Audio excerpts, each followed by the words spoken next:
So boom, I'm in the bathroom washing my hands. Ooh, COVID-19, I'm feeling so clean.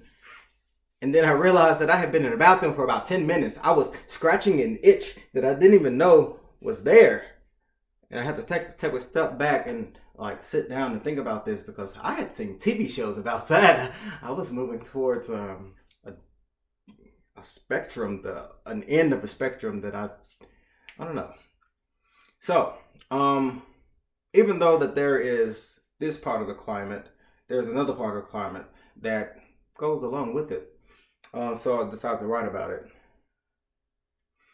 I call this the rest room.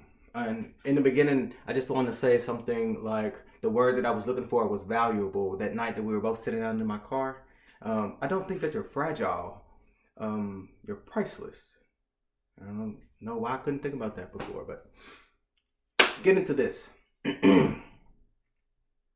These days, I find myself locked away alone in public restrooms, bubbling my face in bowls of porcelain amnesty. Humble thieves on either sides of me hang their heads and watch as I spit polished nails before pushing them into my hands, peel the earth's red clay from my bones. Sap of the sweating cross gulps like my mother's red Kool-Aid, long and thick. That's about the amount of time it takes for me to stop washing my hands these days, y'all. I mean, how can I wash away the stains of death smeared across my melanated face when the color has already been erased, washed away from the gaze of white men and women who walk around with dog poop and blue baggies like everything is okay? I'm trying to have rest and privilege face too. But the water just never seems clear enough to convince me that I had washed all the dust from the blackberries I had found beneath swinging feet and waving leaves. My mother, she took those blackberries and she crushed them into the wine that we drink. Do this in remembrance of me. No matter the amount of water we have been taken for granted or from Flint, do y'all realize that they're still running rust through their faucets? Mr. President! That's enough to commit myself into a washing machine and then to tumble myself dry with all the heat that burns me like a witch at the stake.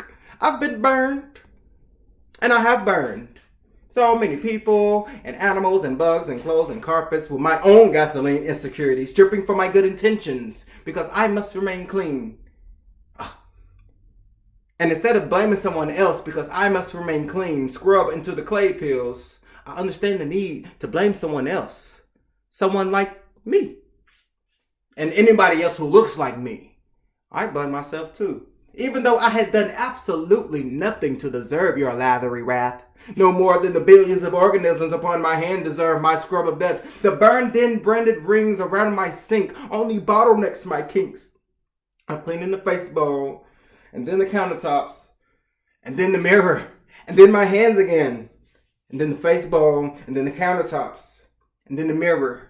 And then my hands again into this pool of Jesus juice I pour like Drano down my throat. It's a blood wine so dense and so rich like sand, so quick that Noah's Ark couldn't even save me. Do you realize 99.9% of them Lysol says that I murder, which leaves that 0.01% of me to still look into the mirror to see that mass murderer enveloped in an undying obsession with your lies and your hair and that piece of gum that wedges in between your teeth. How I bet it tastes like you.